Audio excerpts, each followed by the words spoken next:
Welcome to Assess and Improve Your Health Through Nutrition.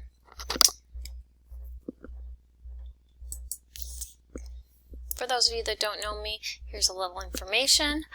You can follow me on Instagram and find me on YouTube. Just a disclaimer that I am not a doctor and will not be providing medical advice. Instead, I'll offer general tips, so please consult with your primary care physician before making significant changes, especially if you have an underlying medical condition or if you're taking medication.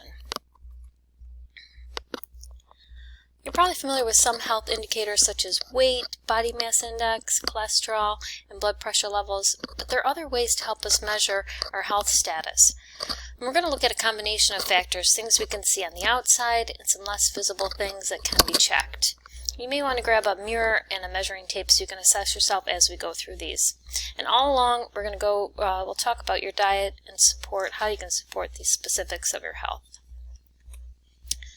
So we'll talk about your eyes, your skin, hair, nails, hydration, digestion, of course weight and body mass index, waist measurements, so waist to height ratio, waist to hip ratio, body fat, some medical measurements that your doctor can take like blood pressure and some various blood work. And then assessing nutrition to ensure you're getting all the nutrients your body needs to function optimally overall. Your body can tell you a lot about your state of health, right? The condition of your eyes, skin, hair, nails, they provide great feedback on your well-being in indicating signs of vitamin and mineral deficiencies and can sometimes even reflect poor organ health. First up, we're going to talk about your eyes. Ideally, the whites of your eyes are white. They're not yellow or bloodshot, and while the odd floater or twitch is not unusual, get your eyes checked if it's anything more than that. Like any obvious inflammation in or around the eyes needs to be checked by your doctor. And of course, it's recommended that you get your eyes checked yearly, not only for any changes in vision, but there are many conditions your optometrist can check for that might have no immediate symptoms. Nutrition to support healthy eyes. There's recent literature indicates that nutrients important in vision health include vitamins and minerals with antioxidant functions and compounds with anti-inflammatory properties, such as vitamin C. And here are some good sources. Vitamin E, almonds, broccoli, some beta carotene, things like apricots, cantaloupe, carrots. Carotenoids, the lutein and zeaxanthin are important. Also, we have zinc, which good sources include chickpeas, oysters, pork, and omega-3s, where we have fatty fish like salmon, sardines, herring, and also chia seeds and flax seeds are good sources. Okay, true or false? Carrots are good for your eyes. Have you heard this before? What do you think? Well, it's true. Carrots are an excellent source of carotenoids, provitamin A, which is essential in forming rhodopsin, which is a protein that absorbs light in the retina. It's also necessary for the normal function of the cornea and membranes that surround your eyes. Carrots contain lutein and zeaxanthin, which we mentioned already, and they're key in preventing age-related macular degeneration. Your skin. Now, cracks at the corner of the mouth can reflect low iron or low vitamin B2, and excessive bruising can be a sign of vitamin C or vitamin K deficiency. You want to keep out an eye for any changes in moles. Be sure to get those checked by your doctor or dermatologist. And if you have super dry skin and chapped lips, you may need to include more healthy fats in your diet. While occasional blemishes or acne may be normal with hormonal fluctuations, persistent acne could be tied to your diet due to an intolerance or allergy. And studies have shown that dairy can cause acne. In this study, published by the Journal of the American Medical Association Dermatology, consumption of milk, Sugary beverages and processed fatty and sugary products appear to be associated with current acne in adults.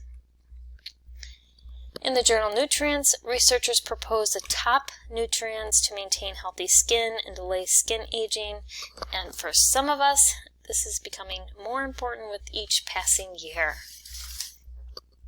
So we have the fatty types of fish, like salmon, mackerel, herring, that contain omega-3 fatty acids that can reduce inflammation and keep your skin moisturized.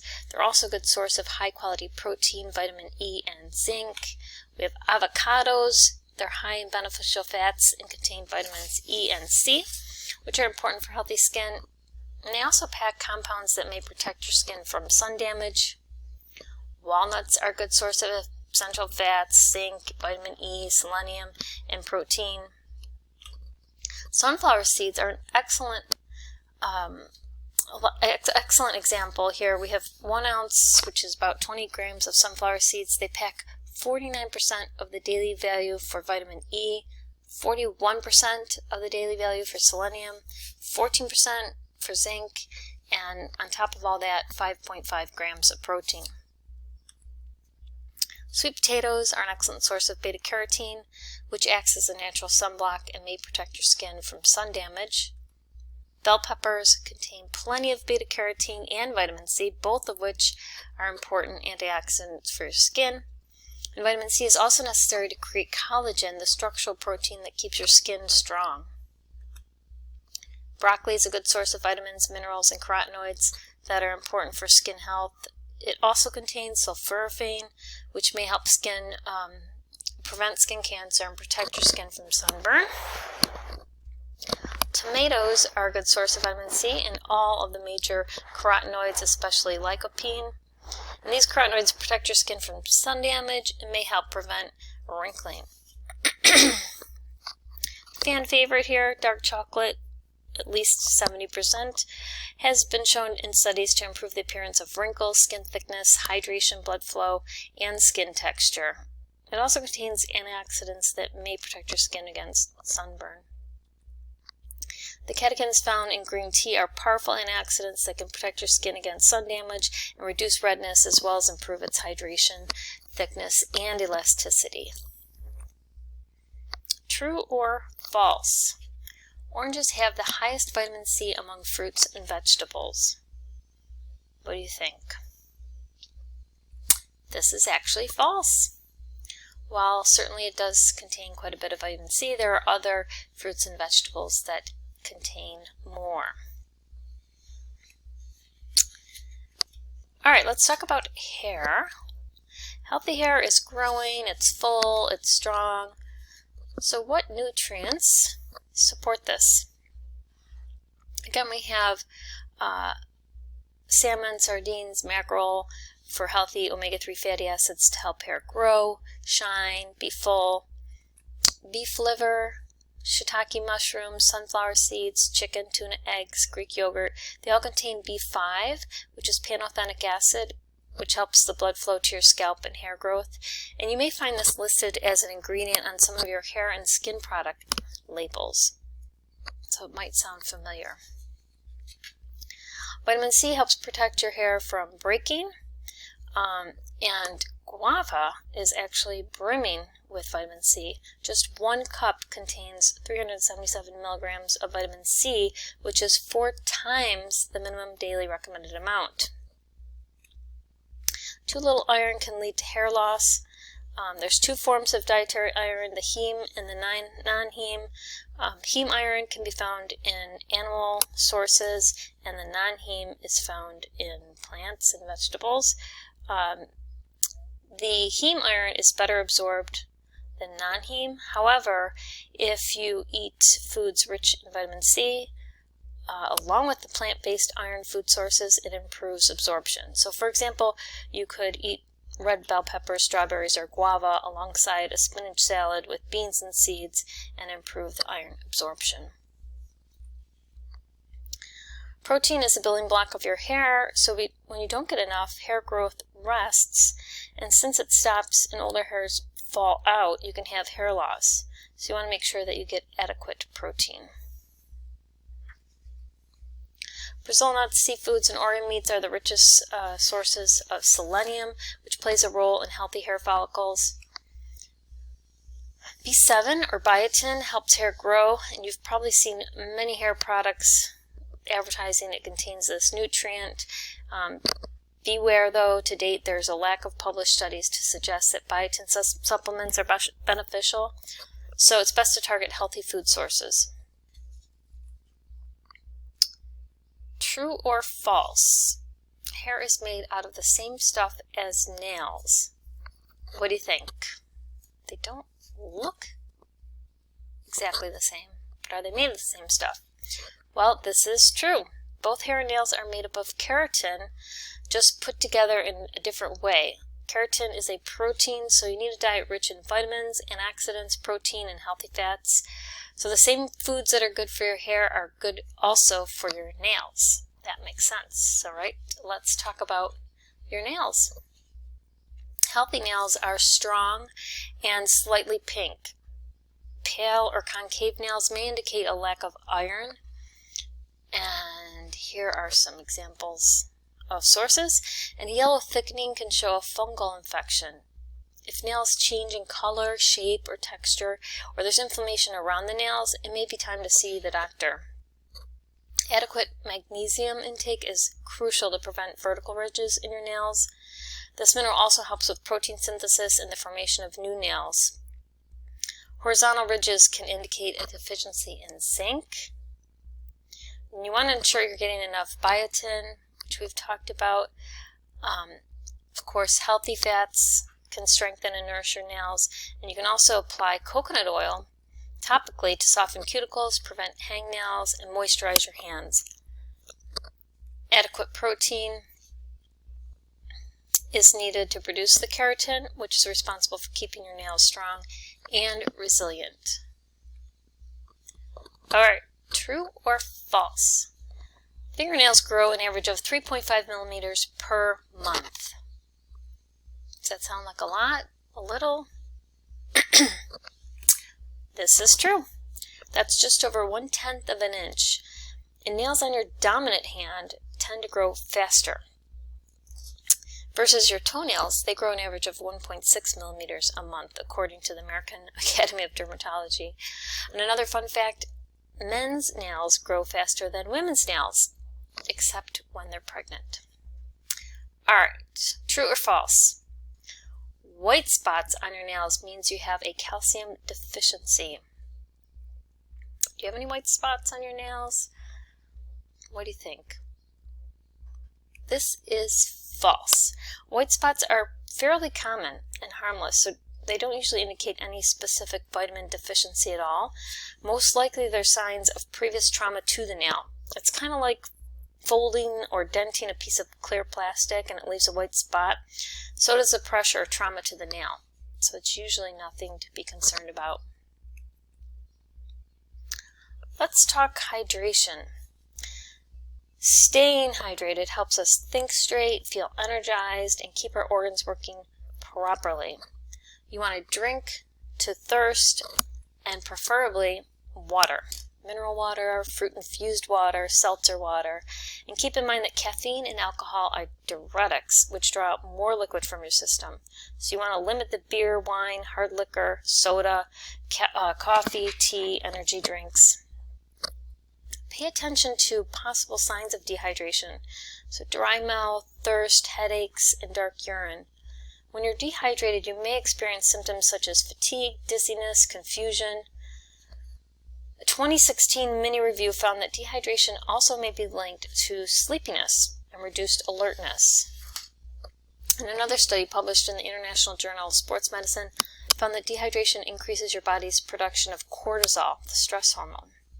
These symptoms could affect your motivation to exercise, to cook healthy, your ability to make better food choices. Check out this water bottle that measures and encourages sipping throughout the day. So you fill it up once in the morning, you try to drink each amount by that time, and then fill it up a second time. But here's the question. How much should I be drinking? What do you think? Well, 64 ounces This is the standard 8-ounce glasses per day rule that you may have heard. What about 40 ounces? Well, according to the Centers for Disease Control and Prevention, the average American adult drinks nearly 5 cups of water a day, or 40 ounces. Or maybe it's 91 to 125 ounces. Another one that I've heard is to drink half your body weight. Alright, so out of these three, what do you think? Well, actually, that's a bit of a trick question, because the reality is the amount of water needed varies greatly depending on your age, gender, health, your physical activity, the tendency to sweat, so many factors. And as I stated before, the majority of healthy people adequately meet their intake, what hydration needs, by letting thirst be their guide. But if you need a number, the answer is C. And this general recommendation comes from the National Academies of Sciences, Engineering, and Medicine, stating that 91 ounces, about 11 cups of water each day is appropriate for women, and about 125 ounces, or 15.5 cups, for men. 80% of this recommended fluid intake should come from drinking water and beverages, while the other 20% comes from water-rich foods such as fruit and vegetables. One way to determine whether you're drinking enough water is to go by the color of your urine. If it's dark yellow, you aren't drinking enough. You want to aim for a pale yellow. And another thing you can try is to pinch and pull up your skin on the back of your hand. Go ahead, pinch and pull it up, and it should rebound and return to normal right away when you let go. If it takes longer than usual for the skin to bounce back, it could be a sign of dehydration. Let's talk digestion. Well, World Digestive Health Day is May 29th, 2021, if you weren't aware. And this year they're having a conference, and it's focused on obesity. 1/3 of the world's population has some form of digestive symptoms, most common being bloating and constipation. These symptoms can occur even without any structural or functional abnormalities in the digestive system. Let's look at 6 steps to healthy digestion. First, you want to eat foods rich in fiber. So adequate fiber in the diet, it encourages the passing of material through the digestive system and provides bulk and the right consistency to stools for easy evacuation. Ideally, adults should consume at least 25 grams of fiber per day. Here are some great options.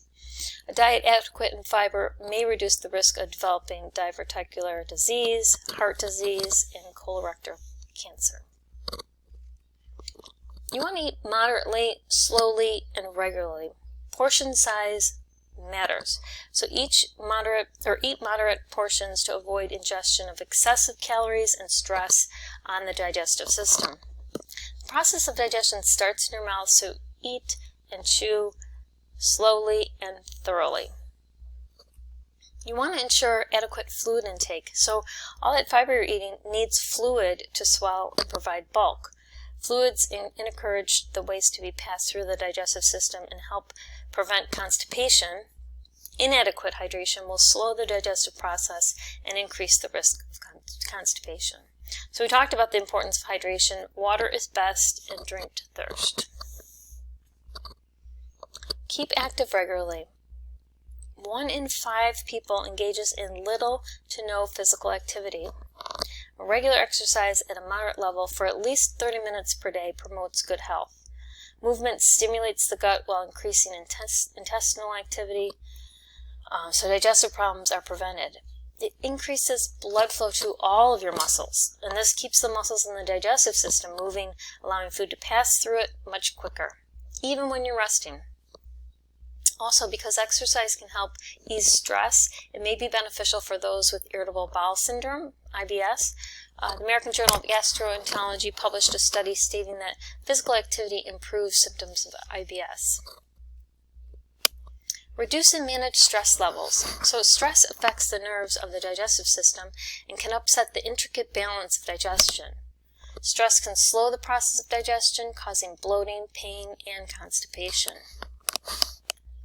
And lastly, you want to eat a variety of foods. Rotating foods and eating a varied diet helps increase the diversity of good bacteria in your gut. Greater diversity in gut bacteria is associated with better overall health, cardiovascular benefits, weight loss, and improved immunity. So switch up your menu. Try new foods and recipes, vary the vegetables. Let's talk about what specific foods may be good for your gut. Fermented foods such as sauerkraut, which is German for sour white cabbage, is a probiotic and provides the body with lots of good bacteria as a probiotic. The high fiber content of the cabbage combats bloating and indigestion by keeping your digestive system running smoothly. Kimchi is another fermented food.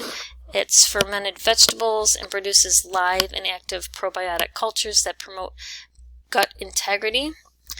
This Korean side dish delivers large amounts of fiber and powerful antioxidants. You also may want to try kefir or kombucha, both fermented beverages. Plain Greek yogurt also makes the list.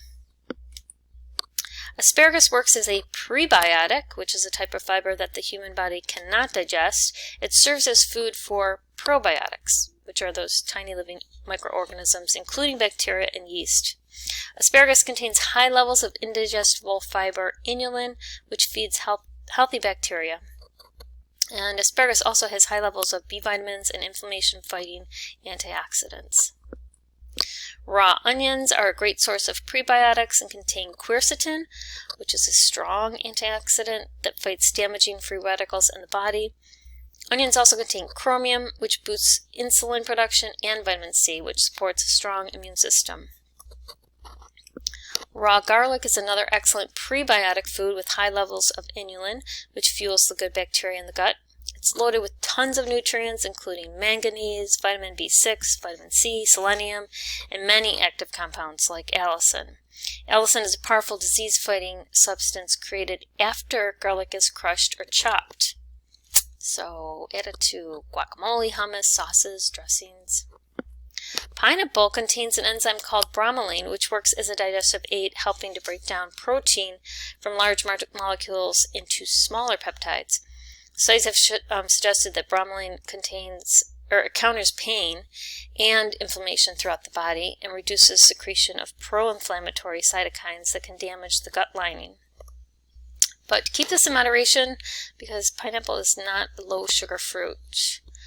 It might be a very good marinade to try with your meat. Bone broth helps heal the lining of the gut, which in turn supports immune system function and a healthy inflammatory response. It contains various minerals and healing compounds such as gelatin, collagen, and the amino acid proline, glutamine, arginine, which help to seal the gut lining, reduce permeability, fight inflammation, and boost the immune system. The ever-popular apple cider vinegar, it helps break down and digest food by stimulating digestive juices and increasing the stomach acid production. It also has antiviral and antimicrobial properties, reducing growth of the bacteria we don't want living in the GI tract and helping to get rid of the body of excess yeast. These important roles support a healthy microbiome and immune system. So you can add this to salad dressings or even on your vegetables before you roast them. It's very good. Ginger helps to calm and relax the stomach, relieve nausea, and alleviate gut ailments. Not only does it provide a natural source of vitamin C, magnesium, potassium, copper, and manganese, it also aids in digestion and helps prevent bloating. So try adding peeled garlic to teas to give them an extra flavorful kick. Dandelion greens are chock full of nutrients such as vitamins A and K, calcium, iron, also fiber, antioxidants, and prebiotic benefits that can help us get strong and healthy. So these are good to add to stir fries or even to salads. Alright, what do you think? How long does it take to digest food? 12 hours? 24? 48? Somewhere between 24 and 72. In general, food takes 24 to 72 hours to move through your digestive tract. However, the exact time depends on the amount and types of food you've eaten. The rate is also based on factors like your gender, metabolism, whether you have any digestive issues that could slow down or speed up the process. So for example, meat and fish can take more than 24 hours to fully digest, as the proteins and fats are complex and take longer for your body to break down. But by contrast, fruit digests in less than a day. And the quickest to digest are processed sugary junk foods, which can run through your system in a matter of hours, leaving you hungry pretty quickly. All right, we're going to chat about some valuable measurements next that you can take that will help toward building an overall picture of your health. Ideal body weight, BMI, waist circumference, waist to height ratio, waist to hip ratio. But don't get hung up on the numbers. Again, these are just data points to help inform you. When you hear ideal body weight, you may be thinking based on what you see promoted through social media, TV, movies, magazines. However, it was actually introduced as an estimate for dosages for medical use, as the metabolism of certain drugs is based more on ideal body weight than total body weight. So you can calculate your ideal body weight, of course, with this online calculator, or the formula is fairly simple. For men, it's 110 pounds plus 5 pounds for each inch over 5 feet. Females, it's 100 pounds plus 5 pounds for each inch over 5 feet. So for example, a woman 5'4" would have an ideal body weight of 120 pounds. A man that's 5'9" would have an ideal body weight of 155. So all that to say, if your doctor tells you that your ideal body weight is XYZ, you have some context around it. Most doctors focus more on body mass index and promote being within a healthy range and not an exact number. BMI. So when the Centers for Disease Control and Prevention, the CDC, listed obesity as an underlying medical condition for vaccine eligibility, suddenly many people were eager to see if they fit this criteria by figuring out their BMI. It's a tool most commonly used to estimate and screen for overweight and obesity in adults. It's a measurement based on your weight in relation to your height. You can calculate your BMI using this formula here, metric or imperial, or there's an online calculator. Your BMI can tell you if you're underweight at a normal or healthy weight, overweight, or have obesity. The greater your BMI, the greater your risk of health problems such as type 2 diabetes and heart disease. So you should strive to fall within that normal range of a BMI between 18.5 and 24.9.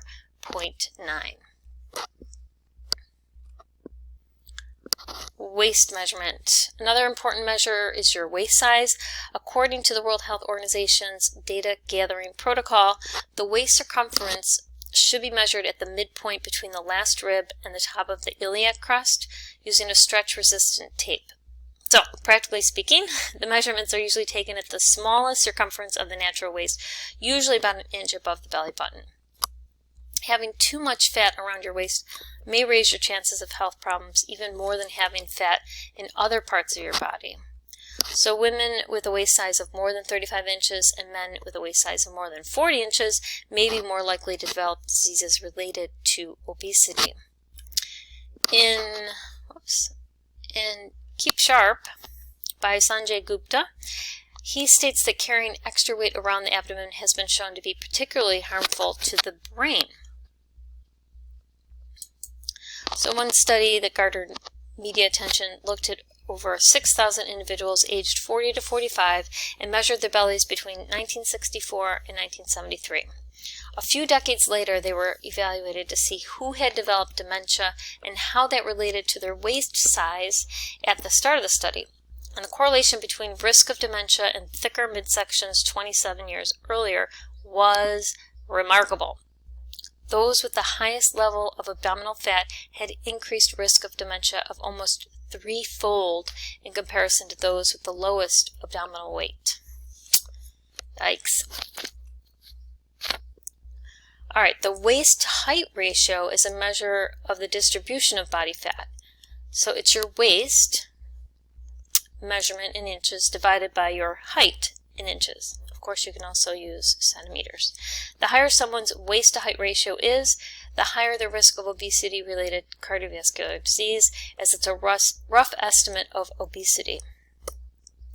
So this review here covers all cardiometabolic outcomes from studies in 14 different countries, and it sets the following cutoff values for waist to height ratio as 0.5 for both men and women.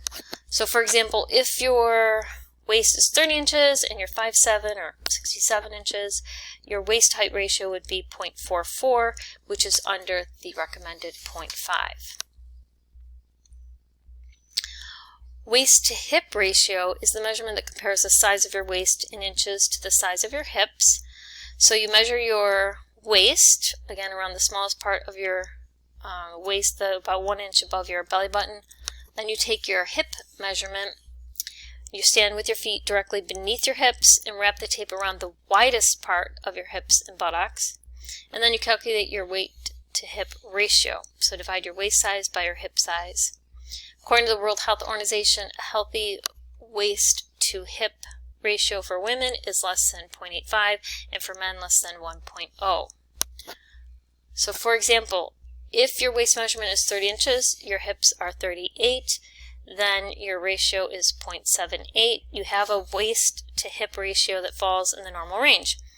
If you gain abdominal fat, your waist to hip ratio will change. For example, if your measurement increases to 40 inches and your hip measurement increases to 39, then your new ratio would be 1.02. And your weight gain has now put you in a higher risk category for conditions like heart disease. Those with a high waist to hip ratio carry weight around their middle, so their body shape may be described as an apple. And research shows people who are apple-shaped are at a greater risk of certain health conditions than those who are pear-shaped when the hips are wider than the upper body.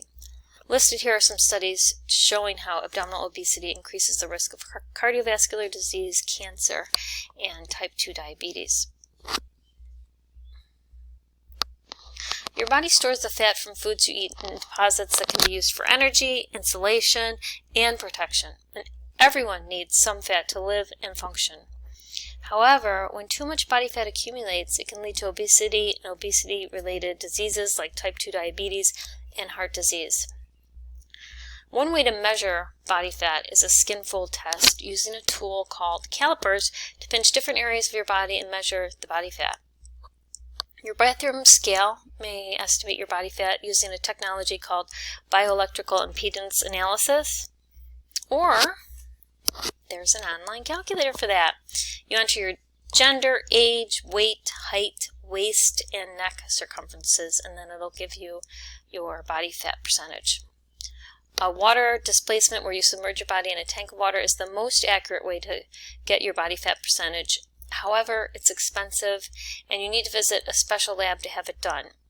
Once you know your body fat percentage, you can compare it with this chart here, which shows the healthy ranges by gender and age. Generally, ideal body fat levels are 18 to 24% for men and 18 to 30% for women. Your doctor will probably take your blood pressure and may order blood work to assess your health at your next annual exam. High blood pressure, also called hypertension, is often called the silent killer because many people don't know they have it. When your blood pressure goes up, your heart must work harder and damage can occur in the blood vessels. Ideal blood pressure is around 120/80. Here's the American Heart Association's blood pressure categories. People who exercise regularly tend to have lower blood pressure than those who don't exercise. And food-wise, you want to avoid sugar, avoid highly processed foods, avoid refined oils, and do get enough potassium from dairy, squash, avocados, and maintain a healthy body weight. It's a good idea to have regular blood tests for cholesterol, triglycerides, and the ratios between total cholesterol and HDL cholesterol. Your doctor will order these. Here are the standard ranges. Again, avoid sugar, avoid highly processed foods, avoid refined oils, and ensure you're getting enough fiber. The sugar in your blood is called glucose. Your doctor may measure your fasting glucose, which is a snapshot in time of the blood sugar level, Or the hemoglobin A1C test measures the average blood sugar level over the past 2 to 3 months. And this is an important test for pre-diabetes or diabetes. You can manage your glucose by reducing your sugar and refined carbohydrates. Liver function test. This is to show your major organ of detoxification, your liver, and how it's working. Homocysteine, elevated homocysteine can be linked with a higher risk of heart disease. If this is high, it can be due to being low in vitamins B6, folic acid, and B12. Thyroid function, it's important for our metabolism, generating heat, helping our digestion move, and keeping our body at a healthy weight. Vitamin D helps calcium get into the bones to maintain bone strength, reduces the risk of osteoporosis, and is very important for a healthy immune system. Iron, vitamin B12, folic acid, all important for carrying oxygen to your tissues, so vital for energy. Progesterone is a vital hormone for women to have optimal health and to conceive. C-reactive protein, CRP, is elevated if there's inflammation in the body, including heart disease. So those are just some of the typical blood work that may be checked. Let me know if you'd like a session more on blood work and nutrition. Alright, we're going to talk about evaluating what you are eating to ensure you're fueling your body with all the vitamins and minerals it needs to function optimally. If you were to meet with a nutritionist, one of the first things he or she would ask for would be a record of your eating over 3 to 5 days. Why is that? Well, recording or tracking your food is a great way to bring awareness to your eating patterns, choices, and nutrient density of your food. It is very informative to the nutritionist, of course, to see where you may have deficiencies or how to address some of your health goals by changing up the what, when, or how much you're eating. So here are some benefits of tracking. It exposes secret eating. Now, you may be eating a lot more than you think. If you'd like to see an entertaining and eye-opening show, go to YouTube and search Secret Eaters. I've included a link to an episode here, and I'll play a little clip of it. I'm not sure it's available in all countries, but I can summarize it for you. It's a British show that puts overweight families under 24-hour camera surveillance, their every move and mouthful captured by cameras in their shopping carts, cars, fridge, cupboards, jobs. They compare what they've tracked for the week and then what the cameras actually reveal throughout the week. The people are genuinely shocked at the amount of food and how mindlessly they eat it. Most of us are secret eaters, right? We are sneaking bits and bites here and there without even realizing it. After they show the footage and educate them about how much they're really eating, they embark on a 10-week food rehab and more mindful regime to help them lose weight, and they do.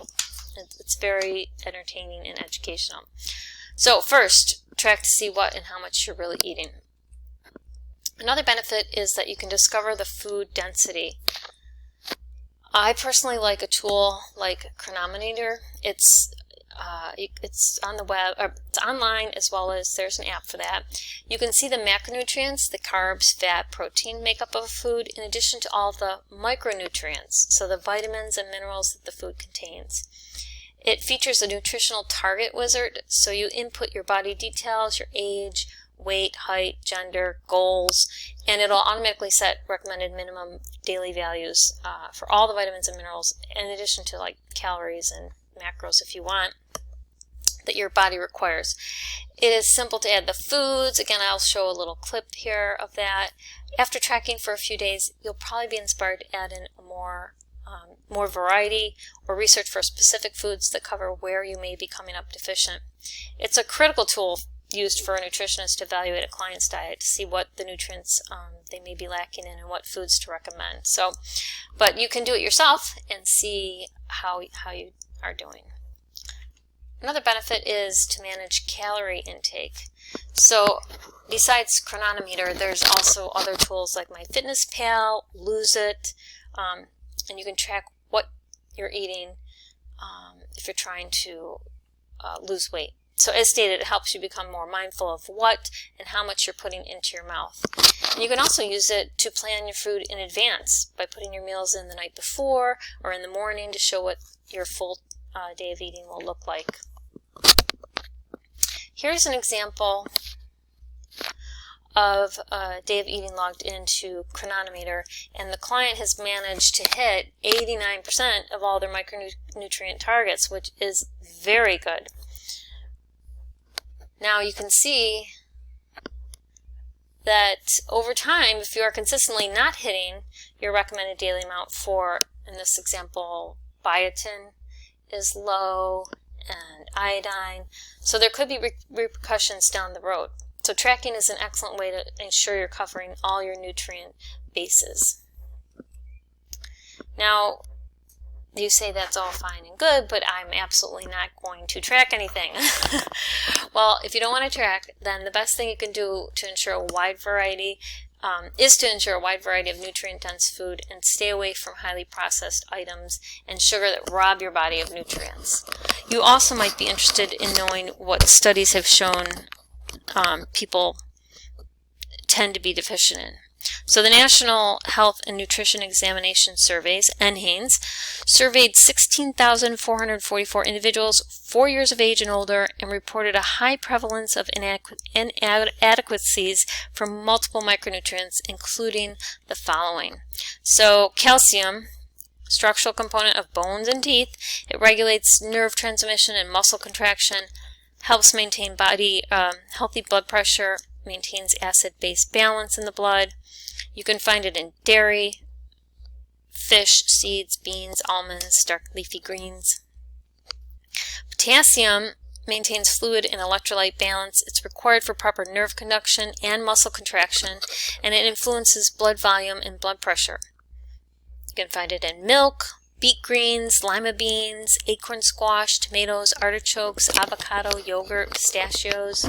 And potassium and sodium work together, so a diet high in potassium and low in sodium helps maintain lower blood pressure.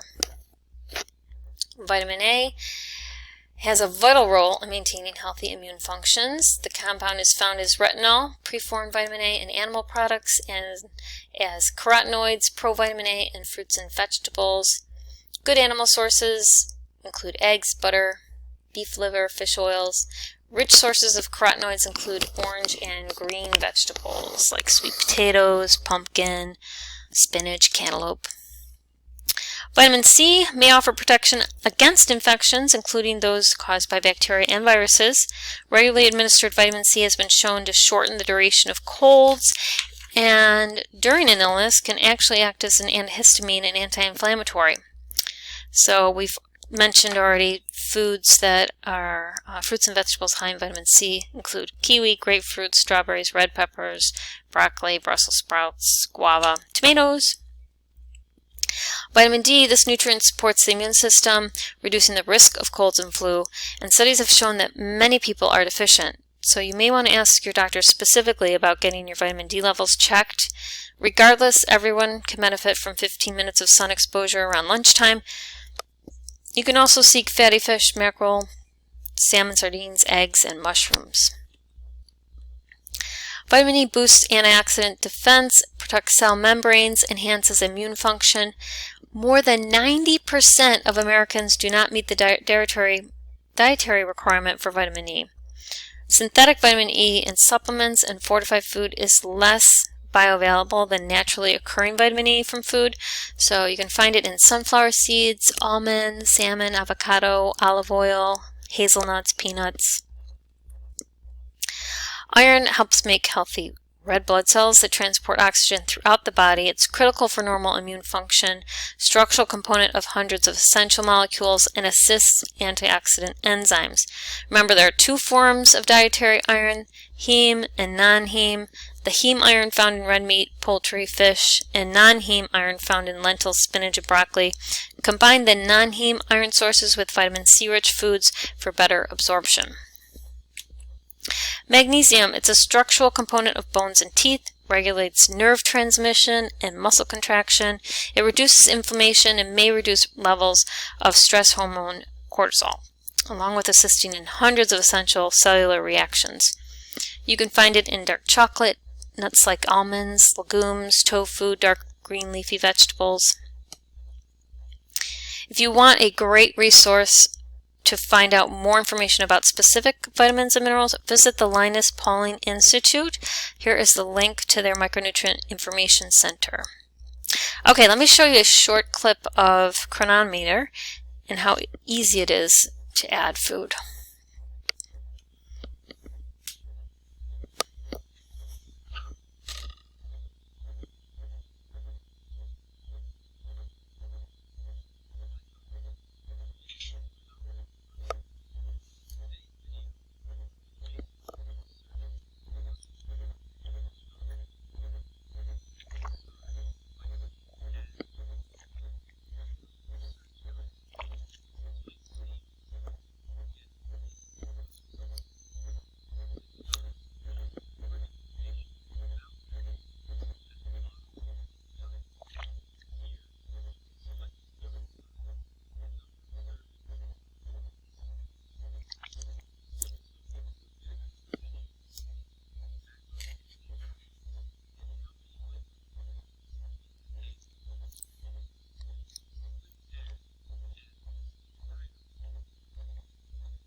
Here's a clip on. Okay. We've talked about various ways you can assess and measure your health and what to eat to improve it. By going over these, I hope it's brought some awareness regarding where you are and what you may want to work on. Be sure to consult your doctor for specific concerns related to your specific conditions. Please feel free to reach out to me via email. Let's connect on LinkedIn and Instagram. And thank you. Thank you again for joining me.